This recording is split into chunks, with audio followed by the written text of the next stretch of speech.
Hello and welcome. The audience is filtering in via Zoom. There's no jostling at the door, but there might be a little bit of jostling through the Zoom portal. So we will wait until we're sure you're all in. And we are going to get started quite shortly with Irenosen Okojie and Abi Hynes as my guests this evening, two brilliant writers and quite a fabulous collection. I'm doing the product placement as you're all coming in. You would expect nothing less from a bookshop. This is the book. We're going to be talking about it. Okay, well, it looks to me that the orderly process into the venue is starting, and I don't want to waste any time to talk about this fantastic collection. If you would like to say hello in the chat and say where you are joining us from, that would be fantastic.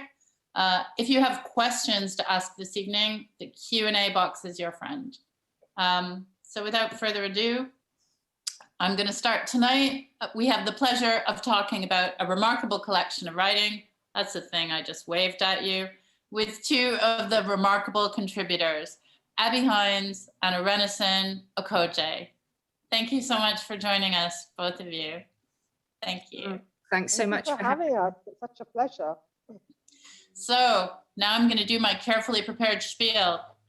The book we're talking about is Disturbing the Body, published by Boudicca Press. Yay, Boudicca, an independent publisher that focuses on weird literary and relationship fiction, and whose mission, and it's a good one, is to celebrate the strength, courage, and literary talents of women. This is the third of 3 events about this book. The previous 2 on the 2 preceding nights were happening at other fantastic independent bookshops, Lighthouse Books in Edinburgh and 5 Leaves in Nottingham, and we are the closing night. So Disturbing the Body is a collection of 12 body-themed speculative autobiographies from female writers who reflect on moments when the body goes wrong, misbehaves, or it's disrupted or disturbed. From illness to medical operations, childbearing to pain and chronic illness to disability, it explores the many ways women feel powerless and at odds with their own bodies. It was edited by Nikki West with introductions by Verity Holloway and Louise Kenward. Louise tells us that it grew out of a Twitter conversation one Sunday afternoon. So don't let anyone tell you there's nothing good on Twitter. And it was made possible thanks to a lot of great people, many of whom I think are in the audience tonight. There were 165 backers of this collection via a Kickstarter campaign. I got to give a shout out to all the contributors: Lauren Brown, Laura Elliott, Jane Hartshorn, Verity Holloway, Natasha Kindred, Chikodili Emelumadu, Beverly Butcher, Louise Kenward, Nina K. Fellows, Marion Mitchell, and, did I tell you, our 2 guests this evening, Irenosen Okojie and Abi Hynes. So my name is Karen Shook. I'm honored to chair this event for Housemans, an independent bookshop that has been based in King's Cross in London since 1959. Housemans specializes in books, magazines, and periodicals of radical interest and progressive politics, focusing on subjects such as feminism, Black politics, LGBTQIA perspectives, the environment, and anarchism. It also hosts events like this one throughout the year, most recently online. Housemans is currently closed to the public, and shipping times may be slightly longer than usual, but we are most definitely continuing to sell books online. And we warmly invite you to order your copy of Disturbing the Body from www.housemans.com. So as I mentioned, Abi and Irenosen are our guests this evening. And this evening I'll have the pleasure of asking both of you about your work, about Disturbing the Body, about bodies in general, if there's anything you'd like to tell us. And in the second part of the event, we will move from my questions to the audience's questions. And as I've told everyone who's joined us this evening, please, if you've got questions of the authors, type them in the Q&A box at the bottom of the screen. Now, I asked Irenosen and Abi if they would very kindly read excerpts from their stories. I promise there won't be a test for anyone later, but I just thought it would be nicer for you to hear the writers themselves reading their words. But before they do that, let me give you a quick biographical note or two on both of them and the awards they've won, and they have. Abi Hynes is an award-winning writer based in Manchester. She studied drama as an undergraduate, followed by an MA in theatre studies at the University of Manchester. She won the Cambridge Short Story Prize in 2020, and she was shortlisted for the Bath Flash Fiction's Novella in Flash Award in 2017. And her short stories have been widely published in print and online, most recently in Black Static, Lucent Dreaming, BFS Horizons, and Neon Magazine. And her work has also been published in several short story anthologies, including recent books from Splice and Fairlight Books. Abi graduated from Channel 4's 4 screenwriting course in 2018. And in 2016, she worked on a remarkable project with Enjoy Arts, Tandem Theatre, and the Elizabeth Gaskell House to create a site-specific theatre with a group of young women from Manchester and Salford. That was called Tales of Manchester Life, Reimagining Elizabeth Gaskell. And Abi has recently written 2 new plays for LGBT History Month's Festival Theatre, Mr. Stokes, The Man Woman of Manchester, and Burnley's Lesbian Liberator. And we could all do, not just Burnley, but other places with lesbian liberators. Abi is currently working on original TV projects, and she's written 4 episodes of a new historical drama for Audible, which will be out later this year. And now, on to Irenosen, an award-winning writer. You see, there's a theme here. Freelance arts project manager and a fellow and vice chair of the Royal Society of Literature.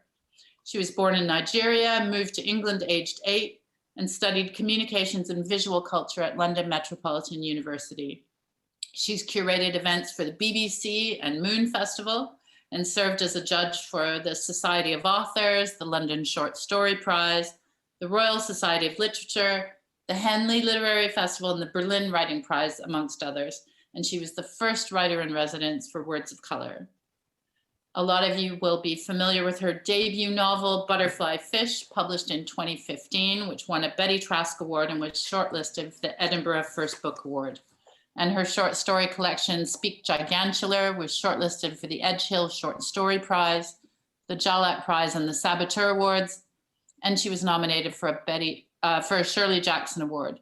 And her story, Grace Jones, won the 2020 AKO Caine Prize for Fiction. Irenosen's most recent collection of short stories, Nudibranch, which I cannot recommend highly enough, was championed by Margaret Atwood, Bernadine Evaristo, should have like a little ding behind all of these, and Diana Evans. And The Guardian's reviewer observed, it's a collection in which things can get very strange very quickly. So Abi and Irenosen, welcome again. I'll stop talking now. I'm going to invite you to read from your contributions to Disturbing the Body, and then we'll have a chat. Thanks. Abi.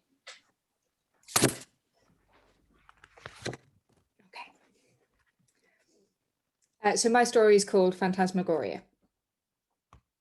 Phantasmagoria, a sequence of real or imaginary images like those seen in a dream. We spent half an hour trying to thread the needle. You sit on the floor, plant one foot and lift the other. You clasp your hands, and as you try to stand, one-legged, remember, like a heron, you thread the needle of your lifted leg through the eye of your arms, then back down again, each movement in reverse. It was the sort of torture disguised as training that our physical theatre teacher enjoyed. She liked to demonstrate at length and then watch us fail, marking against our names on her clipboard when we did. I had the sort of swollen second year of uni body you see worn by girls who didn't go to private school and are spending their own money for the first time on beer and chips to fill the space inside them, which has recently become huge and lonely. It was a body that had always wanted to move, but it had been through enough high school PE lessons and village hall ballet classes to know that it would only be punished for it. Our university's music and drama building had been 2 blocks once. At some point during modernisation, they'd been joined together, But the floors didn't quite match up, which meant bizarrely sloping corridors and a fourth floor, which, without the aid of a lift or a staircase, became the fifth, but only if you walked the length of it from one direction. There was a studio there that I could only sometimes find, with mirrored walls and a sprung floor that the suited classical musicians and the heavily made-up drama queens of my cohort had little use for. Usually, the blacks were drawn across the mirrors to make the windowless, low-ceilinged space feel even darker and more airless, so that standing alone in it meant trying to breathe as though with a hand over your mouth. Phantasmagorical, having the appearance of an optical illusion, especially one produced by a magic lantern, changing or shifting as a scene made up of many elements. The physical theatre teacher's name was Cassie. She had a severe haircut that should have been comic but wasn't, and she was particularly fond of teaching us about what she called the cruelty of clowning. She liked us to get up on stage, one at a time, in silence and with no instructions, to an audience of our classmates who were told to raise their hands as soon as they were bored. "This is nothing," she would tell us, if we looked hurt or angry. "If you'd gone to drama school, you would have had to do this every day." In warm-ups, she would get us to stand in a circle, arms windmilling, chanting, "I've been to Lecoq," which she had, but only for one summer. In our second class with her, we had to take turns to be dogs on leashes, while she gave us points on her clipboard for barking at birds, sniffing each other's arses, and pissing up against trees. At that point, one red-haired girl I'd always thought was rather sour walked out and didn't come back. I had a newfound respect for her after that. Thank you so much. Irenosen, please. That was so beautifully read, Abi. Thank Really you. enjoyed that. Okay. So my piece is called Alison. I am walking our dog in the park when the burning sensation infiltrates my throat as though it is Newfoundland. The burning sensation makes me want to slip into the abandoned baby harness slung over a bench, then run towards the baying that escapes the heat in my blood. The burning sensation has instructions for daylight, in you, out of you, beyond you. The burning sensation says the fog expanding in your brain has accomplices.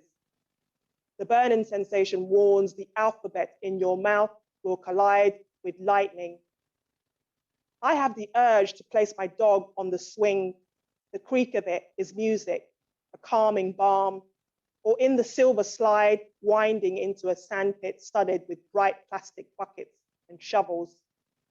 I think of placing her on the multicolored roundabout decorated with treats that glimmer, then vanish. She, a barking compass, at the roundabout turns as the world spins.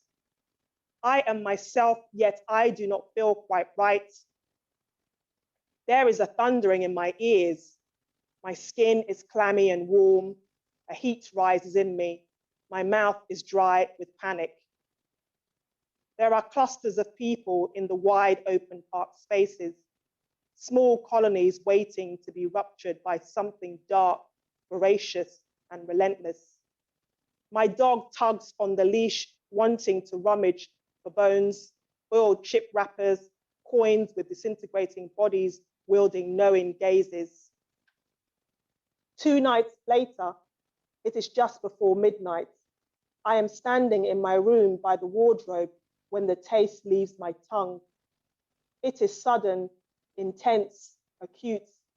My mother lingers in the doorway in her signature style, partially in and out of a room, talking about so-and-so relative who did not show up to a cousin's baby naming ceremony back home.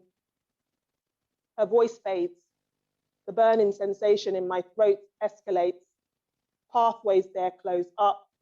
There is a lump in my throat. I sense an alien force hijacking my system. I feel it moving inside me. My body is no longer mine alone. It is a host for something malevolent. I cannot breathe. I am feverish. My heart rate increases to a frenetic pace. My mouth seems constricted. I cannot open it to its full circumference. We call the ambulance service. The operator asks me 100 questions. A medical professional will ring me back, he says, but he is not sure when. Besides, he does not think this is urgent. I put the phone down in frustration. I am a Black woman. I do not have the time to fully rely on systems where the odds are stacked against me. I trust my instincts instead. We call a cab to the hospital. At the A&E department, after checking my stats, the doctor confirms my worst fears. It is the virus for sure, he states. You have a 50-50 chance because of your breathing issues. It will get worse before it gets better. And I don't want to lie to you, it may not get better. I leave that room in a trance. It feels impossible to swallow properly. I am more aware of the sensation than ever. My every movement through the waiting area is heightened. I cannot see the facial expressions of those around me. They are a blur. Only the cracked blue siren spinning ahead holds my attention, ready to shatter once I pass through the exit doors. I watch the news. A man in Kolkata dies from the virus, they say. He leaves behind a sweet shop and a wife. 3 days later, his wife dies of a heart attack. I wonder what they dream of now in the afterlife. A childless couple. I wonder who will inherit their dreams that remain on Earth. Thank you so much, Irenosen and Abi. You are no strangers to having your work in collections. I think in many cases, collections of writing are not set about like this one with a particular call, a particular theme, and at a very particular time. I think I know in your case, Irenosen, what the time period you wrote this was, but maybe both of you would like to say a little bit about when and where you wrote this story and these pieces. And it does seem like a very strange time to have been writing, obviously very clearly in Irenosen's case.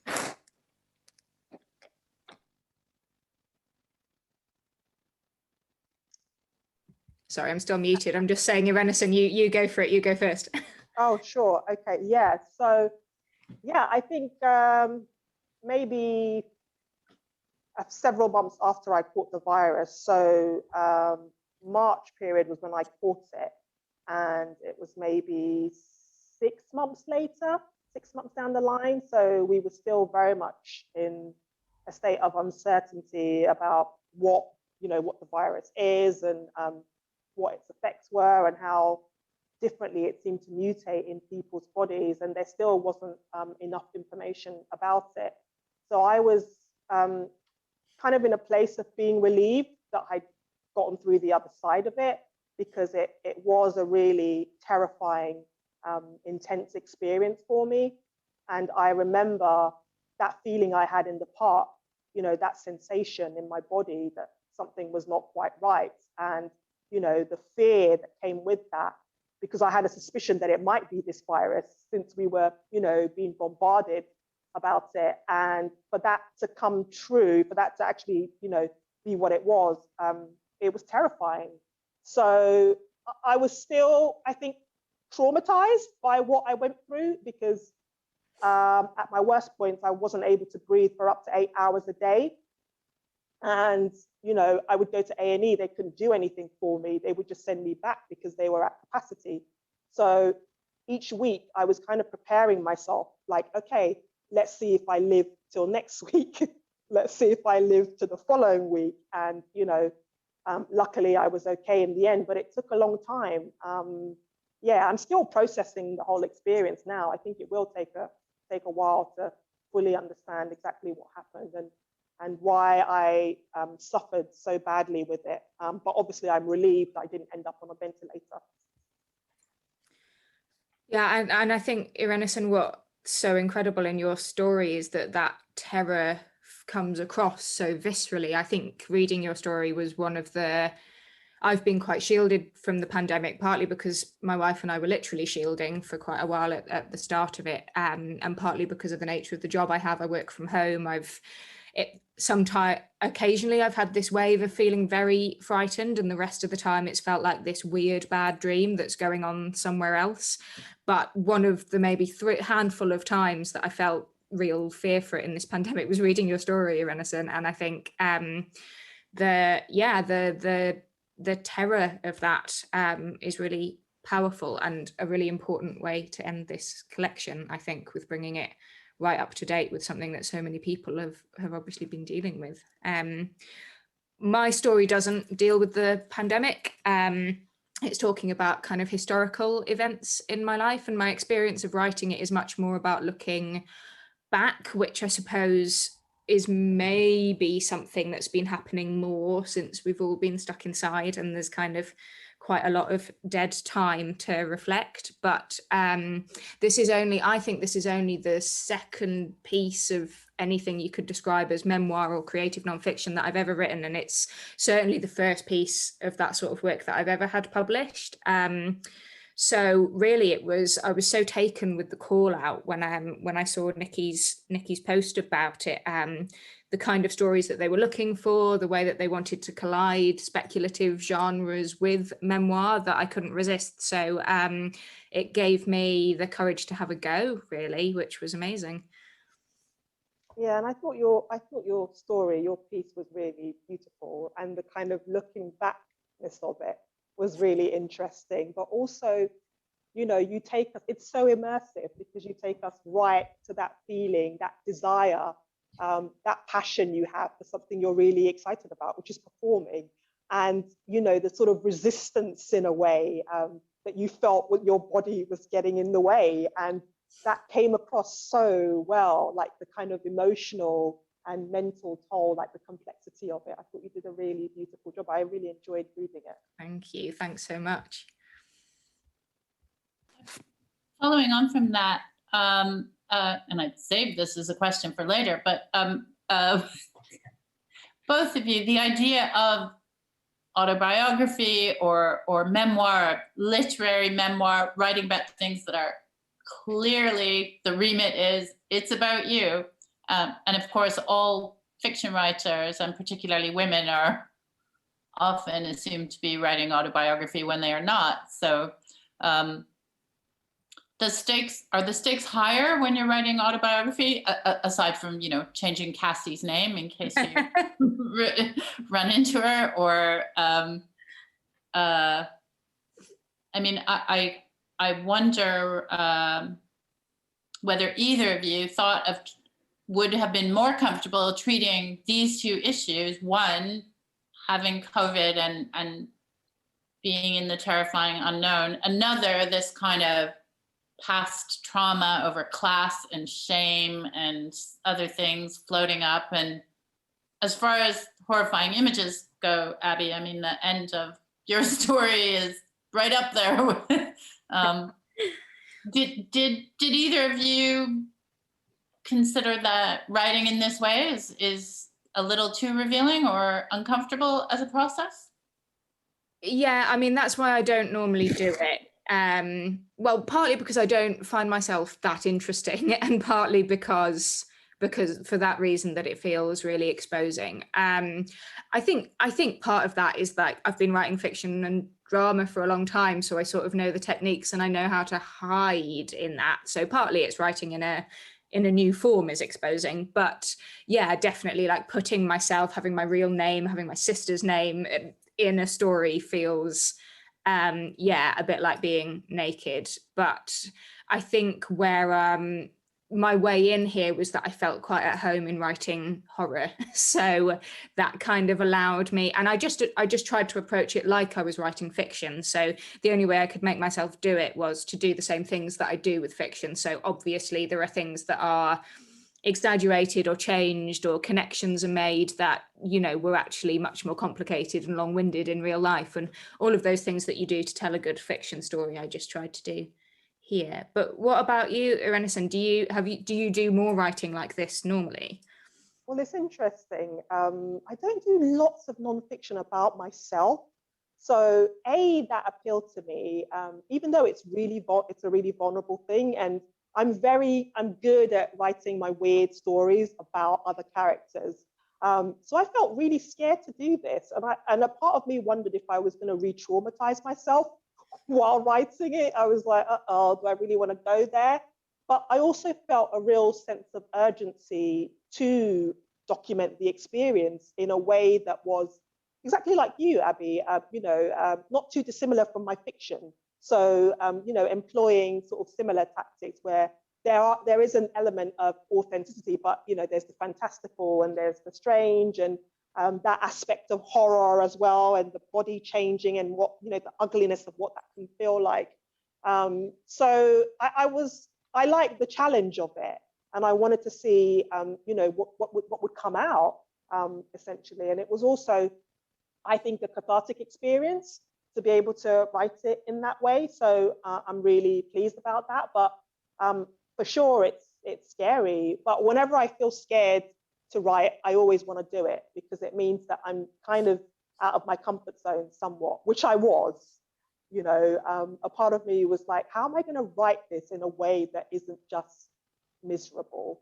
That was the worry, like, oh God, someone's going to read this. I wanted to have people to feel the power of the experience, but I still wanted them to be intrigued by it and not feel that it was too dark in a way. So I don't know. I tried to be as authentic as possible, but also playful in the style.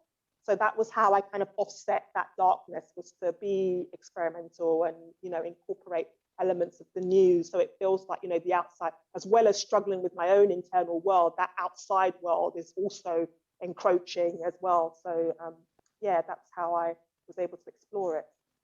I think you do that beautifully. It is quite amazing, really, to have written a story that is dealing with something so difficult and that is terrifying, but you've got a real pace to it, and it's quite a ride, which I wouldn't have necessarily thought that a story about getting COVID and being so ill with it could be. But you're totally right that I think what you achieve there is that you don't come away from your story feeling heavy, which is, I don't think I've seen anybody do that yet with stories about COVID. So it was really exciting to also see that is possible. There are lots of ways that we're going to be able to tell stories about this experience, which I think hopefully one day will be exciting, even if right now it feels a bit daunting.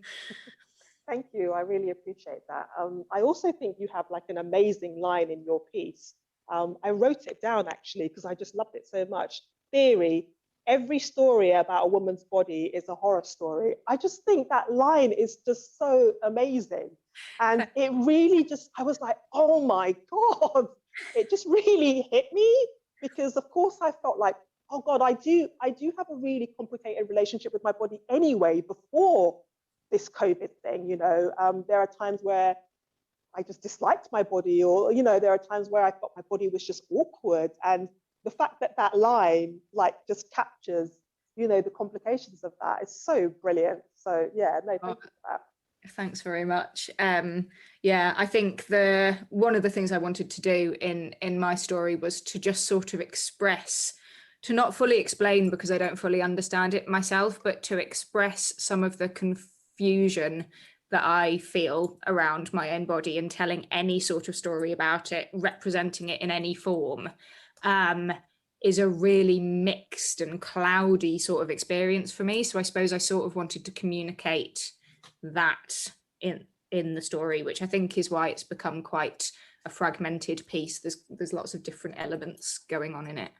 Yeah, I also love the use of phantasmagoria. God, that word is so brilliant, isn't it? It's a great word, isn't it? Yeah. I was like, oh, this is delicious, this word. And all your examples of it, it's just really quite clever. It just gave the piece this strangeness. you know, this thread of strangeness, kind of tying it all together, as well as the reflections in the past. It's so great, honestly. Oh, yeah. thank you. Do you want to know the lines from your story that I picked out? Sorry, Karen. Can I just tell her the ones I wrote down and then we'll scrap? That's so nice. But I wrote down, I do not sleep at night in case I do not wake up. I research people who survived the virus. I take notes. And that just absolutely punched me in the chest.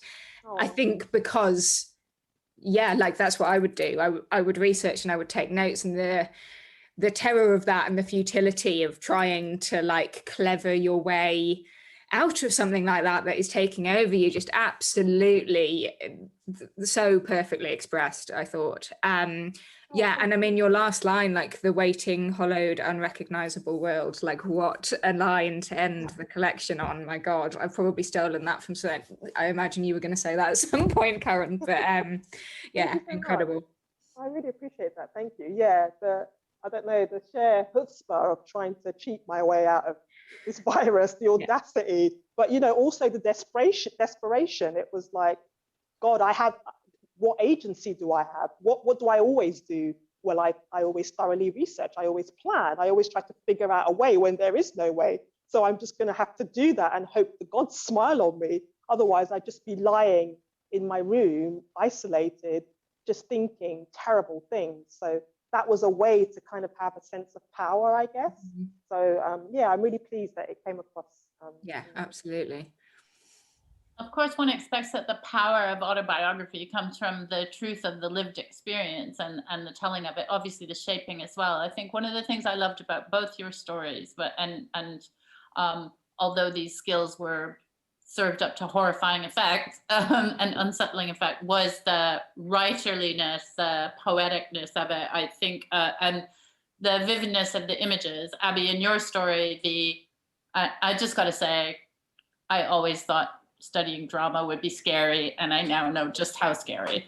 From the severe haircut through to the theater of cruelty, always in operation. But your line about that swollen body trying to fill an empty space with chips and beer, but and then the terrible scenario which will live with me in my anxiety dreams forever of your teacher getting some of the students to imitate the others, and you being the poor awkward brown girl being forced to imitate you in more and more grotesque ways. So glad I did English literature. Well, I just want to say that as I mentioned, the closing image feels like a really brave way to leave something open and malevolent, where you, and also your line, I hated every inch of my own flesh so violently it felt like a promise or a spell. See, I think of the truth of autobiography ending with hating it violently, not that poetic twist. You end by saying you're often visited by your ghost self with sharp teeth, maimed and rotting. It's not really a reader-friendly thing. What does your wife think when she reads it? I haven't asked her what she thinks of that image in particular. She's watching in the other room, so she can tell me afterwards. But the whole story, I was trying to figure out my own discomfort around a mix of things that I felt instinctively are connected. And the whole story is me trying to articulate the ways in which I think I can see those connections, and in which I think probably other women in particular can feel some of those connections. And like, yes, absolutely, parts of studying drama, particularly because I was someone who started to realize that it was probably the wrong path for me, or certainly the particular bit of it that I was trying to tread, kind of wanting to be a performer, was wrong for me. That experience in itself is traumatic, and there were elements of it that were horrific. I've obviously kind of pushed that horror, and I've made kind of real ghosts appear out of it, but I wanted to leave it on a truthful note. I suppose it felt like I was obeying the brief by leaving it on something that was true, and something that is true, I think, for a lot of women, which is that their bodies can be deadly enemies to them, and that's not always true, but the way that you split yourself sometimes, and the way that you can feel like you exist separate from and out of your own body. And I wanted to say something true about that, even if that truth was really quite horrific and dark. And hopefully, I mean, I know it is a grim note to end on, but I hope it's maybe cathartic. I love horror, and I think I find horror very cathartic. So for me, a jump scare at the end, I don't know, there's something of a release as well, maybe.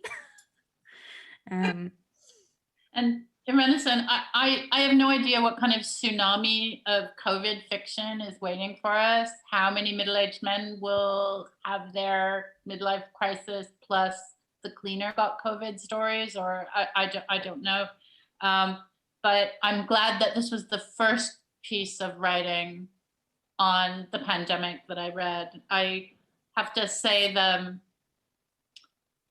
lines like blood samples like liquid jewels and hands fluttering like the heads of ill-fated flamingos.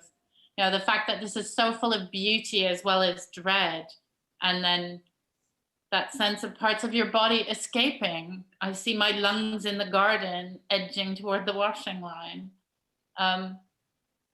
It seemed to me that this illness is terrifying as well as prosaic, a lot of waiting around. And, you know, when you think of Sontag illness as metaphor, the difference between cancer and consumption,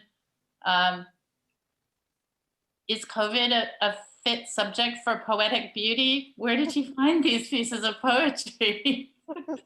I think, well, I always try to find the poetry in like most experiences, even when, you know, it's really bleak, because it's just, yeah, it's a way of getting something out of it, something positive out of it. And yeah, I mean, I had a lot of time to think when I had this, and a lot of things became crystal clear. Some people I needed to get out of my life as well, you know, but also there was the heightenedness in terms of just absorbing everything, you know, like when I was able to walk in the beginning, I wouldn't be able to walk for like more than 6 or 7 minutes because my chest would start closing up and I'd have to return home. So after about 3 months, I was able to properly go for, you know, like a half an hour, 40-minute walk with my sister. And I remember the sun was shining that day and I started crying. I feel emotional thinking about it now. And it's just like a walk with her again,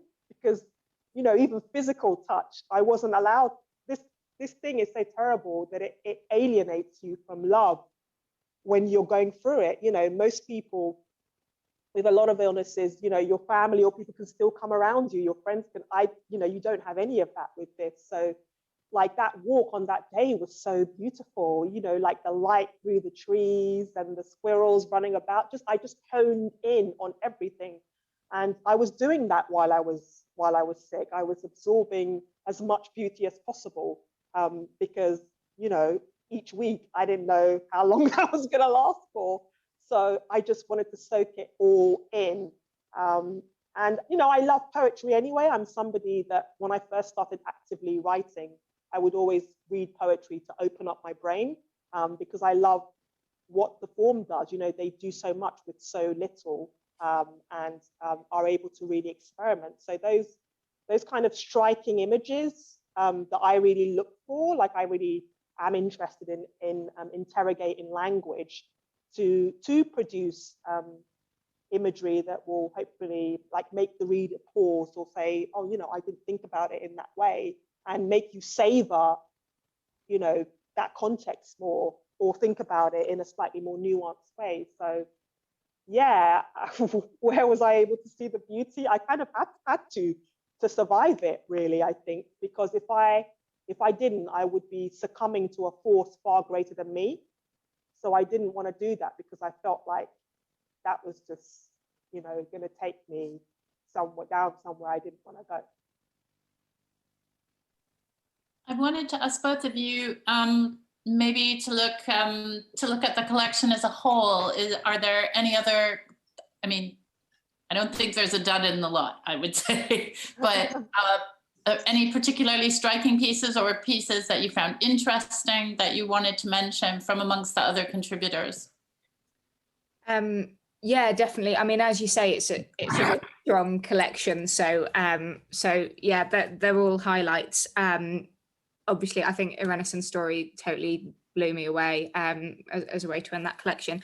I absolutely love Chikodili Emelumadu's Yoke. I think that was probably the one that will stick in my head the longest. It's a story about her finding a vaginal cyst, but her very long journey to getting up the courage to acknowledge that herself and then to tell anybody else, and all the shame surrounding it. And does that incredible thing of being so specific and yet so universal, and you understand so much about her life from this little chapter of it. So I think that's absolutely brilliant. I also think Verity Holloway's opening to the collection sets the perfect tone for it and really kind of makes sense of the collection. Her experience through illness and her hallucinations in hospital really really start you off to understand. It sets out what the collection is for and what it cares about beautifully, I think. Yeah, no, those were great shout outs. Yeah, I too like both of those pieces. Yeah, Chikodili is a really exciting voice, so I'm always interested to like see what she's doing and read what she's doing next. And she doesn't disappoint with this piece. I think, like you said, it's really specific, but also feels really personal and also feels really immersive. And the way she explores shame is really interesting, I think. Yeah, I would also, Verity's piece is brilliant as well. It sets the tone. You kind of know what you're in for, I think, with that piece. Yeah, she does that really, really well. And I liked Lauren Brown's piece as well. I thought the sort of macabre tour of body imagery, I thought it was really, really good. But it was also, I found it quite funny as well. Yeah. Like, you know, it was just like the sort of contempt as well for the audience and the way that she would play them. I found moments of humor in that. I thought that was really well done. But it's an amazing anthology and so wonderful to be a part of it. And I guess more broadly, when you think of female artists, whether writers or others, because certainly if you're thinking about body horror, we can all go down or choose not to go down the Cronenberg masculinist, weird gynecological fixation route. But if you look at female writers or artists who have treated the body in an interesting way, I think of Margaret Atwood's Edible Woman, who are touchstones for you, either in terms of fiction or other writing or art. Yeah, I'm going to kick off with Leonie Ross, who's brilliant writer and short story writer as well. Her last collection, Come Let Us Sing Anyway, she writes about the female body in lots of interesting ways. So there's a vignette about two headless teenage girls, and they're talking about their bodies in relation to the expectations of young men. And I just really like the way she subverts that. It's really funny, it's quite pointed, but it's done really, really well. And there's also a story about a woman who lives in a restaurant and her kind of love for food, but it's really sensual and quite sad and quite poignant as well. Who else? Carmen Maria Machado, I think, writes about the body.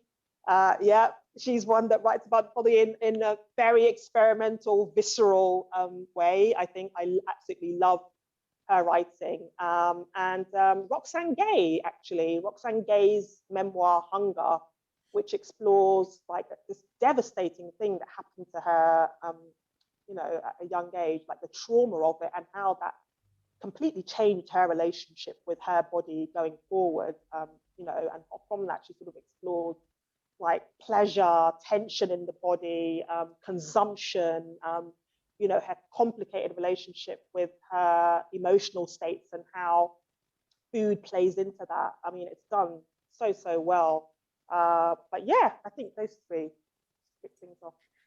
Yeah, I'd absolutely second Carmen Maria Machado, and I think that's quite a relevant one for this collection as well, because she comes from a genre background. Her writing is very playful with genre and with form in all sorts of ways, and she's very much writing about women's bodies and women's experiences. The collections I tend to read do tend to be at that sort of genre-y end of the spectrum. But I mean, Sarah Hall writes about women's bodies, women's experiences. They're often women who transform into mythical creatures or animals or things. So she kind of elevates and kind of pushes that right to its limits in a way that I think is it's quite Angela Carter. It feels kind of, in a lot of ways, it feels familiar of women's writing, but I would say that she takes it to different places and unexpected places in a way that feels really fresh. And then I would say, this isn't a short story, but Sarah Moss's Ghost Wall, her novella, it is Sarah Moss who wrote Ghost Wall, isn't it? I think it is. And it reads like it's like a long short story. I guess it's a really short work, but an incredible piece of writing that's really immersive and very much about being a teenage girl. And it's kind of a really dark coming of age story that, again, I would say fits in with a lot of this stuff about how do women come to understand their own bodies? How can you possibly claim ownership of it when the whole world is kind of set against you doing that? So yeah, I'd add the two Sarahs to that list. Yeah, great choice. Sarah Hall, oh my God, she's incredible. I think, is it Mr. Fox? Yeah. Oh God, that is one of my favorite short stories ever. And just, yeah, what she's done with the short form, I think, in this country is astonishing. Her work and where she takes stories, she elevates the form, I think, yeah. Speaking of forms and genres, again, to go back to this speculative autobiography, after this experience, do you see a place for it, both of you, in your arsenal as writers? Or is it kind of, yeah, do that a few times, but maybe not?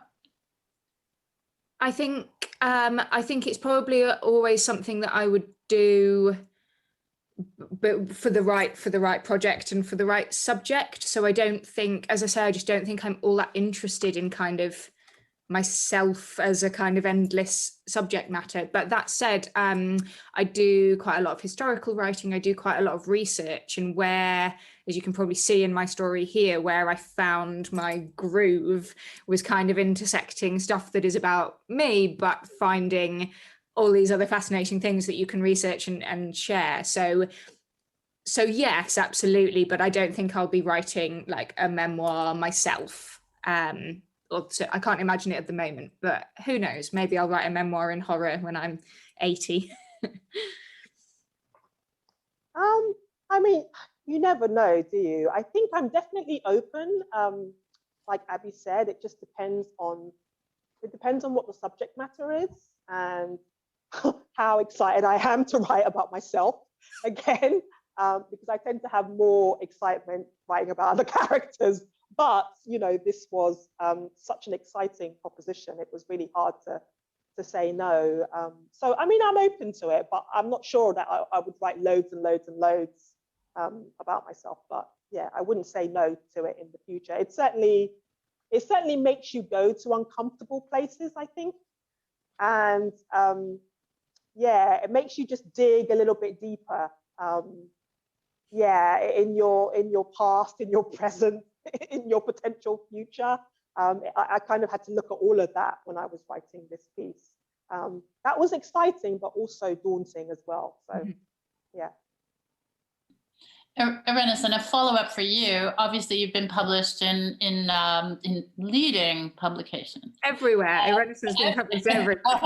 If you had been asked to write a first-person Guardian piece on, I got COVID, I was as a Black woman, as a body with COVID, all those other things, someone would say, "Listen, Irenosen, you've really got to cover this. What you've said in here reminds us of different outcomes and challenges for people of color, Would you have been as interested in writing a piece for a broad audience that maybe from a named person puts a face to the statistics, but with none of the blood samples like jewels and lungs fluttering with the washing line? Yeah. I think I probably would have been less inclined to write like this subject matter for The Guardian, just because I wouldn't have been able to experiment in the same way. And, you know, I really like to do that. It's fun. And I wouldn't want it to just, like I said, just be bleak, which I think it would be if I was asked to write it for them in that way. I don't think people would leave the piece in a positive place, you know. So I would, and I think I would be ticking the box, if that makes sense. But for this anthology, I just felt that I was able to write this piece in a really exciting way, and you know, all the things I like to do: play with imagery, be poetic, maybe be a little bit fragmented, have parts that make sense, but also parts that don't make sense, or parts that don't make sense immediately that you have to kind of come back to. Whereas I think for, you know, a broadsheet like The Guardian, it would have to always absolutely be clear. And that's good for nonfiction, but I think this kind of genre where you're having the two intersect allows for you to do kind of more interesting things. So I'm glad that I mean, I knew I would want to write about it, but this was the perfect opportunity to do it, really. You couldn't get a better brief to write to. I'd love to know, actually, Irenosen, did you know how you were going to write about it? Like, did you have a vision for it and then you wrote the story, or did you sort of write your way into discovering that? Did it all come to you at once? I wrote my way into discovering it, which is what often happens. Like, I had a rough idea, okay, I want to write about this. And I knew that it would probably not come out straight, obviously, given the brief. But as I started writing it, then the idea of how to shape it came to me. And I thought about peppering it with these sort of outside stories. So you also get an external perspective as well as my perspective. And I thought that contrast would work quite well. So yeah, you just kind of like figure it out. You know, you sort of write on instinct, don't you? I don't know how was it for you? Was it a similar thing, or did you know? Yeah, it was similar, and I didn't know. It's not how I normally write. I normally do plan, even if the plan then changes. I normally sort of know what I'm trying to do before I start, and I didn't, other than I knew that I had some questions and I had kind of a list of stuff related to the word phantasmagoria, but no, I really didn't know. And as you can imagine, I had to do quite a lot of kind of jigsaw puzzle, reshifting stuff about, and finding the right shape for all the bits that I had when I was putting my story together. And actually, there was a version of my story that was published in Black Static, the horror magazine, a few months ago. And I asked Nikki quite cheekily if I could give it another edit before it went in the book. It wasn't substantial, paragraphs didn't move around, but like still finessing, felt quite fluid for quite a long time, this one for me. Yeah, I think the questions or the questioning and not knowing is actually really good when it comes to writing, especially a piece like this, because it just means that it makes it a much more enriching experience for you and for the reader as well, because if, you know, the reader doesn't know what's going to happen or where you're going to take the piece, it gives it, I think, a certain tension. So if you had all the answers, it probably would have been a different piece and had a slightly different feel. So I'm kind of glad that you didn't. And also, I mean, there were moments of humor in the piece that I was just like cackling out loud. There's a moment where you talk about slipping a tea bag into your pants, and I thought that was hilarious. I've doing this monologue. Yeah, I had to do that so many times. I was like, I'm so glad she put this line in. It's absolutely brilliant. So good. Just reminding me so glad I chose another subject at university. So speaking of questioning, obviously we've got a great crowd here tonight and some fantastic questions from the audience, better than mine. Anyway, so can I pepper some of these at you two? Polly Checkland Harding asks, what are each of your thoughts about the relationship between writing and experiences that so profoundly estrange us from our bodies, such as the ones you describe? That's a pretty big question. I think, God, I'm going to take a crack at that because that's quite a deep question. I think there's definitely a strong relationship. I think the writing helps you make sense of what's happening, or why certain things are changing, or why your body feels different, or, you know, that sort of, Abi referred to being outside of your body sometimes. And that in itself is a really odd thing, like just thinking about that. What language do you use to describe it? You know, so I think the writing makes you hone in that sense on experiences that we have just generally, and sort of find ways to interrogate it, or make sense of it, or not make sense of it. But just the actual documenting means that you go through some sort of process, or, you know, you're changed in some way, because I think very much writing is transformational, you know, and when you go through something like a major illness, your body becomes different. You know, I remember when my mother had breast cancer, and, you know, she was like a different woman, just not only physically, like she lost all her hair, you know, she had trouble hearing, but from, you know, getting treatment, so much changed. And I really wish that she had been documenting it, or had a diary at the time to make sense of it. But a lot of it was internalized.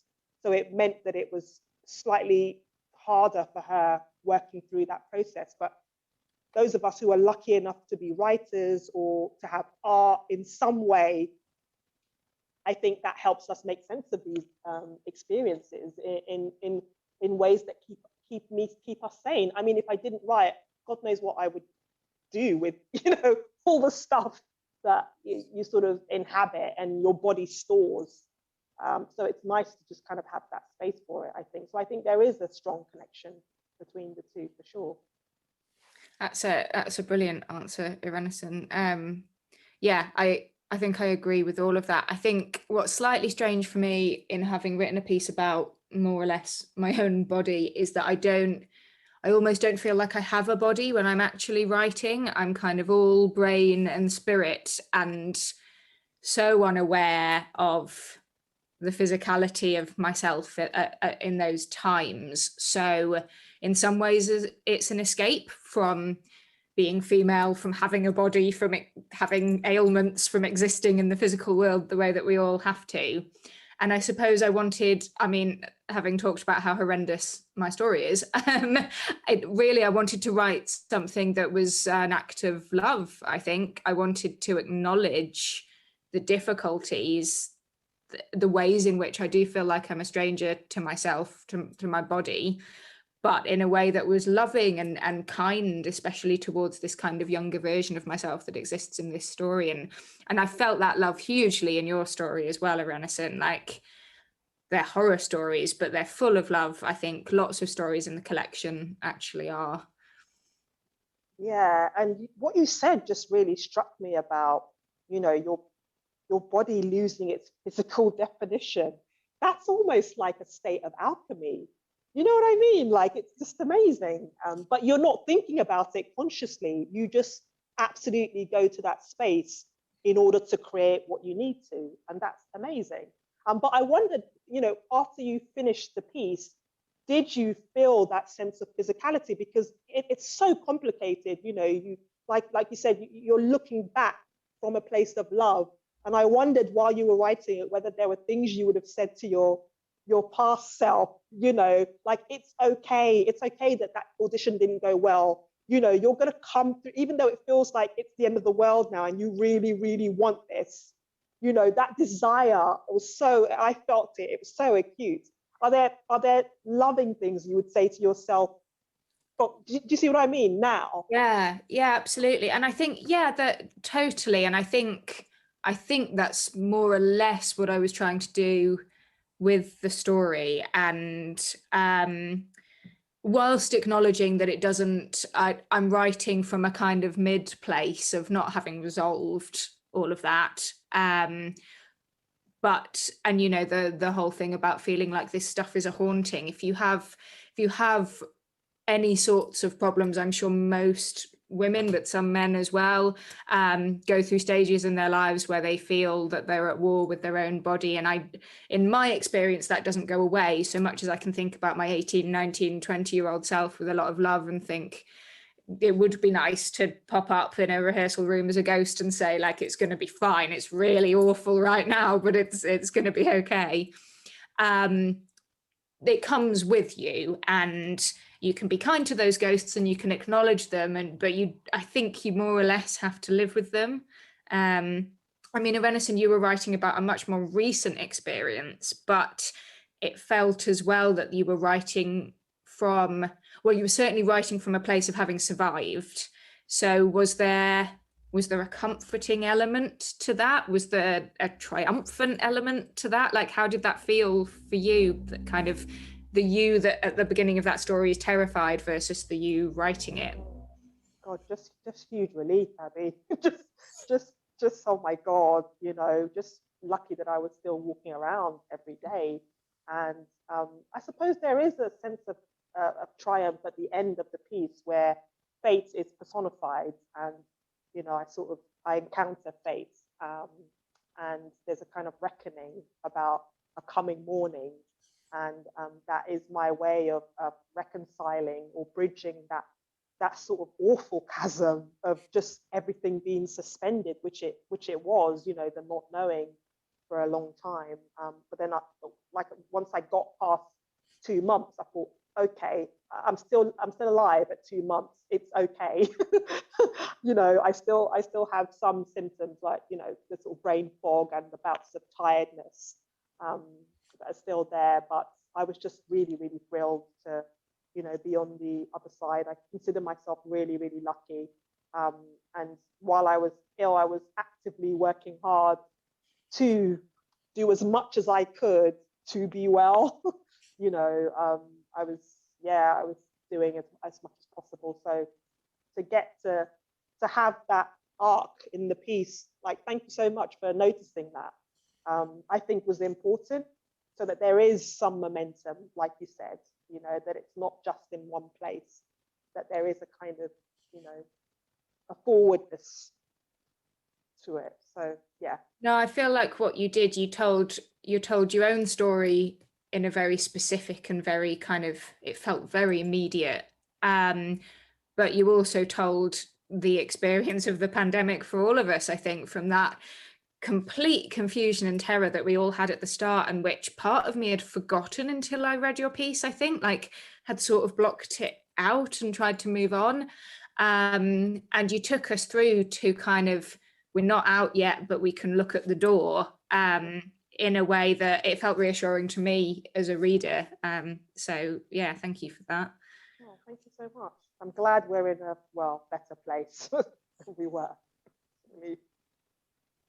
I've got some more great questions. Here's one from Eleanor Coleman Reed. Abby, this is for you. Eleanor says she loves and was equally horrified by the description of the computer game. Yeah, I'm with you, Eleanor. How and why did this float up to the surface? Why did, Eleanor wants to know, how and why did you decide to include it, this section? I think that computer game's been lurking around in the back of my head pretty solidly forever.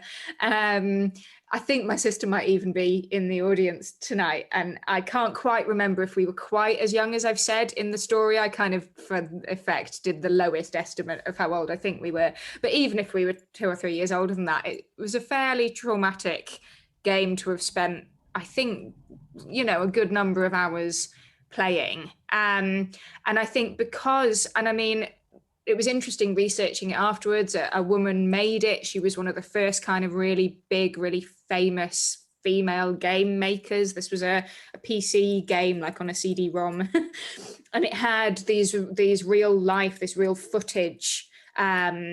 So, you know, you play the game, and when you trigger something, you get a short film that you can't pause and that you watch all the way through. And I think the combination of that, the combination of interactivity with these pretty horrifying scenes of just women being murdered in different brutal ways, has stuck. It has stuck with me. And I think it was equal kind of fascination. And me and my sister both love horror films. We've always loved scary stories. It's not entirely a kind of negative, oppressive experience. It probably was one of the things that began our kind of love of the uncanny and the spooky. But obviously we were a bit young. And probably, just infiltrated my imagination in a way that I hadn't talked about or found a home for. And then just the fact that it was called Phantasmagoria, and I found all these theatre connections. And by this point, I knew that I wanted to write about the experience of doing drama at uni. And so all of these connections just kept arising. There were even, I couldn't fit them all in the story, but there were loads of Phantasmagoria shows, to these immersive historical performances that were designed to terrify the audience. And back then you could literally lock people in a theatre, you could give them drugs so that they would hallucinate. We didn't have health and safety, and there were loads of references, like even like names that were the same as in the game. So all these things kept coming up that just sort of drew the different elements of that story closer and closer together. But yeah, I think that game has haunted me for a while. If there are any horror fans in the audience, you should look it up. Got a question here for both of you from Beth Underdown. And it's about the process of this this anthology. Can you say anything about what it's like to develop and publish your work for this anthology or any others you've been in? You know, is there collaborativeness in it? And if so, is that enriching in ways that differ from publishing in a magazine or as a novel? And if so, how? Yeah, I mean, I always really enjoy being part of an anthology. Very often, I mean, for me, the editors have often approached me and asked me to contribute, and that's quite a nice thing. It means that, you know, you're doing the work and people are sort of starting to become aware of you. So that's always really lovely. And yeah, it was I think a really lovely process. I wrote it. It was a strange experiment.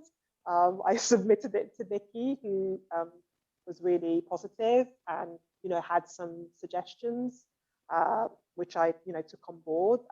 But it is, you know, a collaborative experience. But I do love the freedom of being able to just play on the page, and you know, an editor that gets that and allows you to be your authentic self as a writer, while also having that hat on to be able to say, okay, that line probably needs to go, or you don't need that image there, or, you know, that could be tighter, because of course you need that to make the piece, or, you know, the work stronger.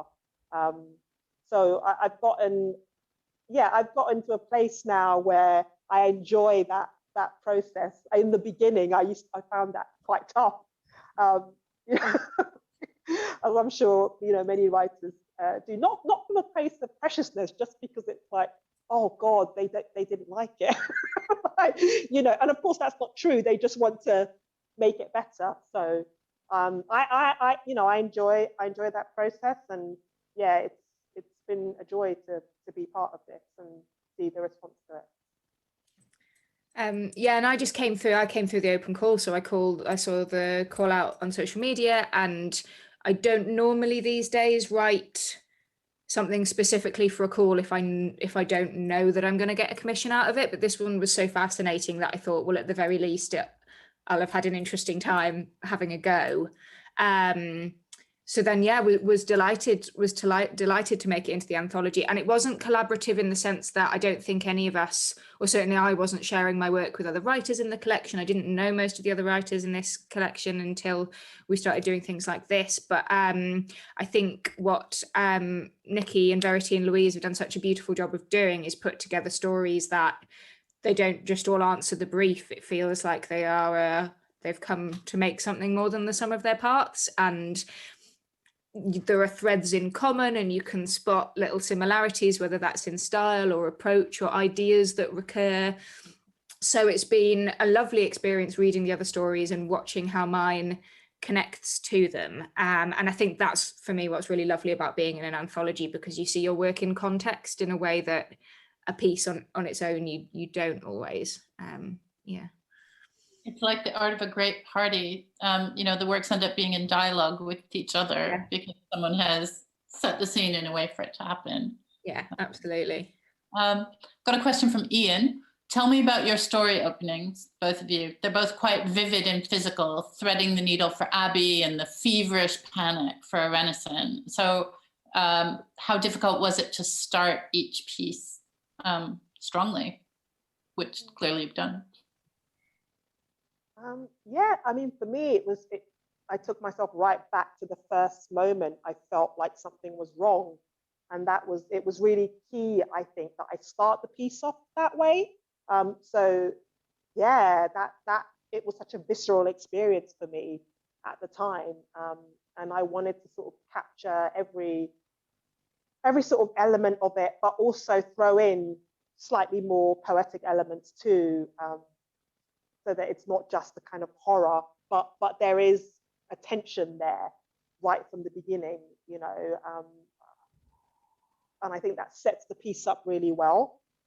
So yeah, it was I think fairly easy for me to write the opening. It wasn't something that I worried about. I worried about the rest of it. I was gonna tie the other bits in my head together and make it feel cohesive. But beginnings I usually have a lot of fun with. I usually know my beginnings and my endings. It's the kind of middle bit that I have to figure out.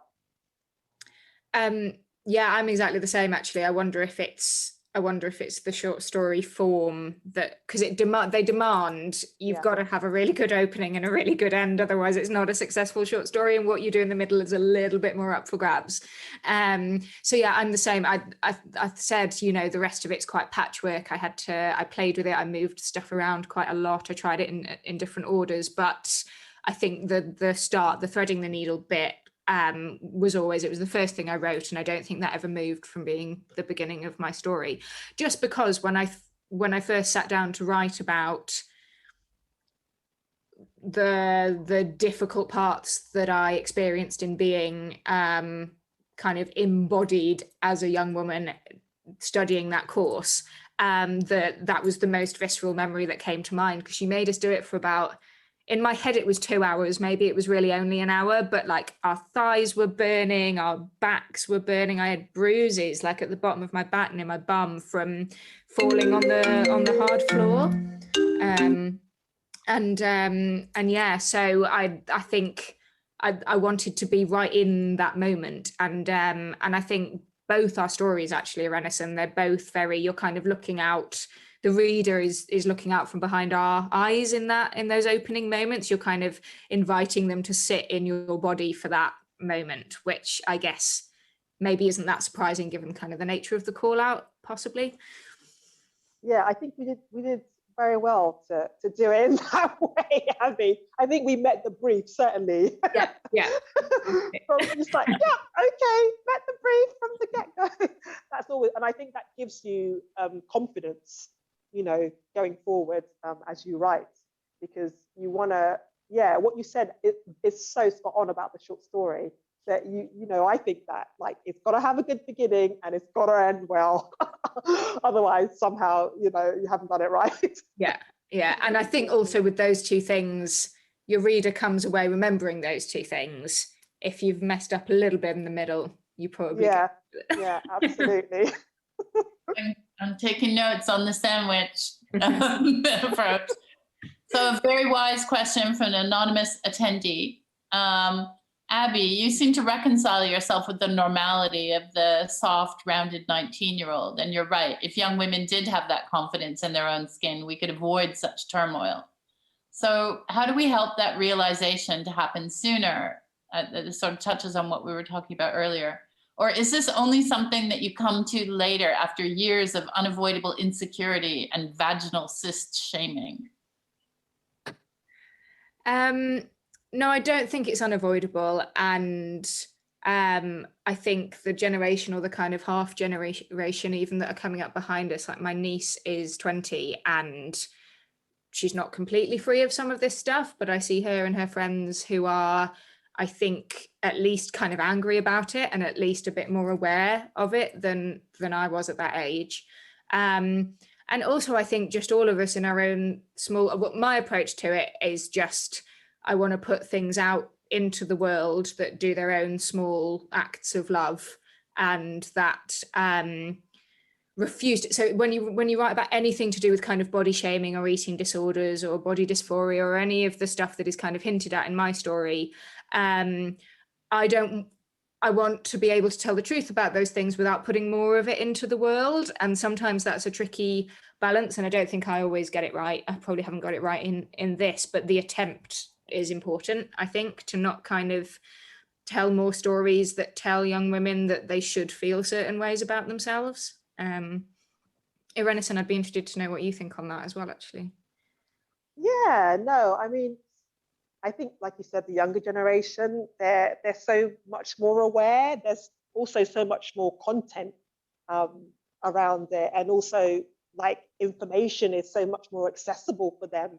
So you know, they're getting things at completely different rates, you know, to how we probably received it. So I think that does make a difference. But I do feel like young women and young girls are more aware.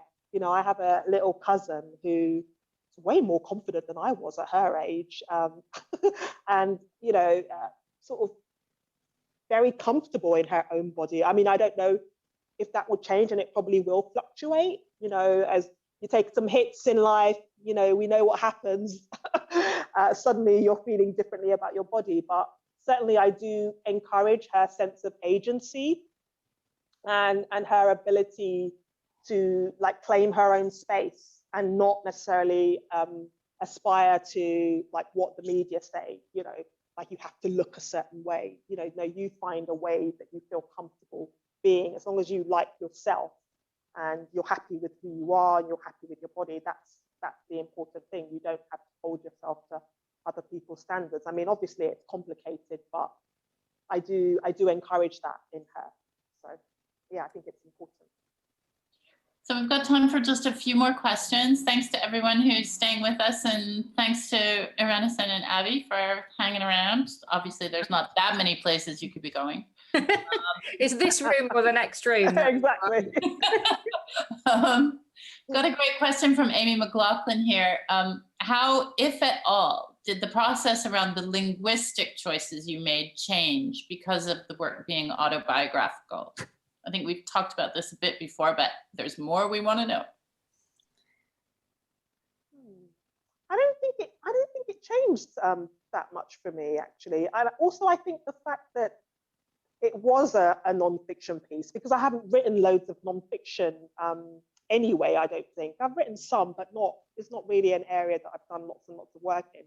That was exciting, to be able to incorporate the things I like to play with in non-fiction. Because normally when I have done it, you know, I've been told, no, you know, it needs to be clear. You need to cut out the playful stuff because it's not suitable. And I'm always like, oh, shucks, man. You mean I can't do the things that, you know, the things with form that I like to do? So this was great. And with language, like I said, it's very much instinctive for me. I'm feeling my way through, and I'm thinking about what images might work, or might feel potent, or you know, might stay with the reader. That's always something I'm kind of aware of. So yeah, to be able to have the freedom to do that was joyful, really, even though the subject matter was tough. I know it's weird to say that, but yeah, it was cool to do that. Yeah, I agree. I definitely found my language leaning into different spaces by nature of writing something that was so close to home. And I don't know, there's something weird about using my own name in a story. I get this like weird dissonance, like quite odd. So what I did was I leaned quite hard the other way. So there are deliberately, I'm thinking of things like the way I talk about like that studio that is almost magical, that almost sort of appears and disappears, and the sloping corridors that lead unexpected.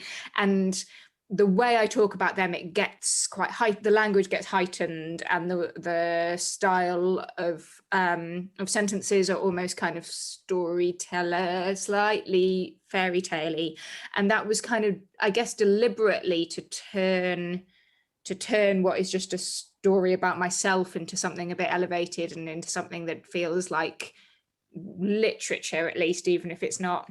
I tried to treat it like fiction as much as possible because that was how I knew how to make it work, actually.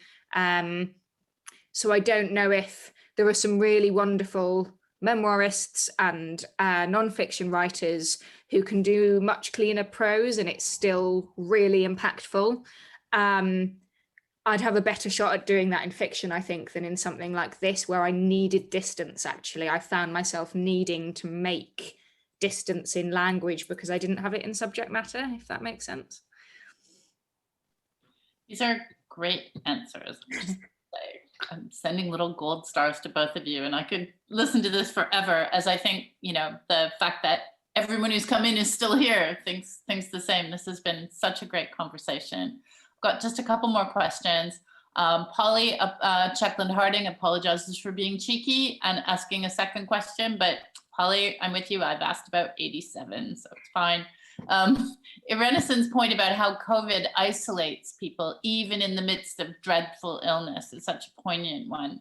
Polly wonders what you both think about the role of the writing community in rebuilding connections as we move forward.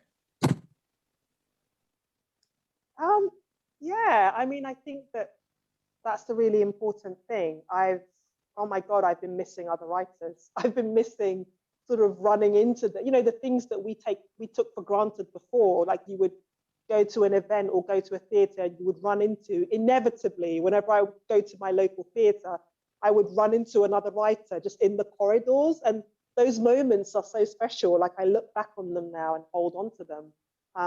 But I think, Twitter and social media has been great in terms of keeping people connected and helping people feel like there are ways to sort of overcome the sort of bleakness of the situation that we've been going through. And I think writers and artists are often amazing at responding in really difficult situations. So people are finding ways to do that. A couple of writers I know in their local community, were doing shopping for the elderly, taking food to them, or finding ways to keep them company through Zoom.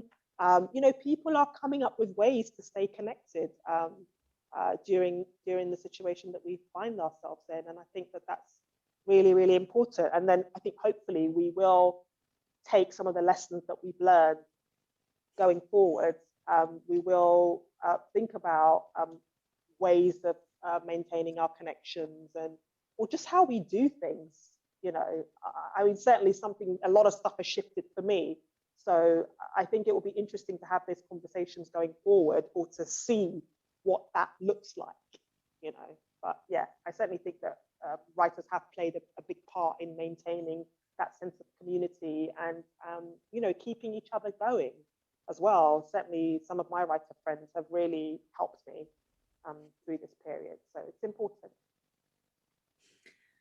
Yeah, absolutely. I think, and I think Irenosen's answered that really fully. All I'd add is that I think there's a place for writers and artists and, people who don't professionally consider themselves artists, but are creative and make things. And that doesn't have to be directly talking about the experiences that we've all had in this pandemic. I think there's just as much space for, if people want escapism, if people want, silliness, if people just want to completely forget all about it. I think there's room for both, and we will need both. And certainly what I've done is taken off any kind of, I don't know, rules that I might have put on myself about reading things that better me or that make me feel clever or that are important for my work. And I'm reading for pleasure because it comforts me and it lets me be somewhere other than my flat for a while. So I think both those roles are important. We want great writers to help us articulate what's happened, but we also want to sometimes pretend we're on a pirate ship, and that's fine too. Yeah, pirate ship sounds great right about now.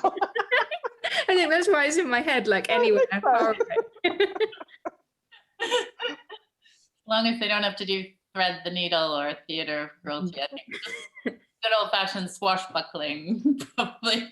So someone named Nikki, who may be known to you, will end with a final question. I can understand this is a bit of a self-serving question, seeing as she's got such great stuff from you already. Just briefly, both of you, what's next for both of you? Well, speaking of pirate ships, it's not quite pirates actually, but it does involve ships. So I've written 4 episodes of a new historical audio drama for Audible that's going to come out later this year. I don't have a month yet, probably quite late in the year. It's currently called Dark Harbour, and it's about it's a kind of Peaky Blinders but set in 1812 in Liverpool. So it's kind of Austin, but very much kind of roughed up. So it's very international. There's lots of fights and sex and scandal, and it's been brilliant fun to write. So yeah, that'll be coming out later in the year for me. That sounds fantastic. Oh my God. I'm like, yes. I will look out for that. Amazing. Congratulations. Thanks.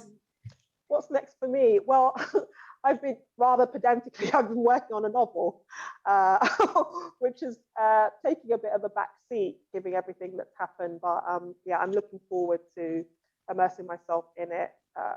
It will be my second novel, which feels like, I don't know, also feels daunting because now I have to figure out this whole experience all over again. You know, you do it one time, but it always feels new. So yeah, I'm excited, and it's different to my debut novel. It's more compact, and I think it's even weirder. It's a really weird book. I don't know how my publisher's going to market it, but we shall see. Oh, that's really exciting. And I must say, I realized I already had a couple of your stories on my shelves in other anthologies. You were in a sci-fi one quite recently that I'm looking forward to reading. And I've already ordered couple of your books from Waterstones. So that's so lovely. Oh, thank you. That's really nice. Thanks very much.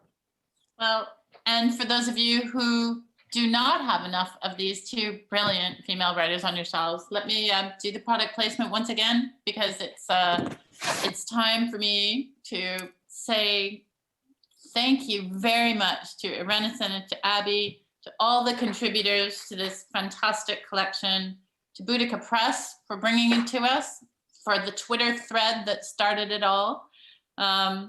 Tonight's discussion was part of Houseman's ongoing program of events. You can find out more. They're always this good, by the way. I mean, this is a little bit better than many of them, but they're always pretty good. You can find out more at www.housemans.com. And our next online event, Border Nation, A Story of Migration, with Leah Cowan in conversation with Kelsey Mohammed. That will take place on Wednesday, 31st of March at 7 p.m. But there's loads more. There are a ton of events coming up. So thank you again to 2 wonderful writers. And of course, thanks to all of you out there, she says, pointing out into the black square of Zoom land. Thank you all for being here, for listening to these wonderful women, for your support of Housemans, and thank you for joining us tonight. Abi and Irenosen, thank you. Thank you so much. Thanks for being a wonderful host. This is such a joyous conversation.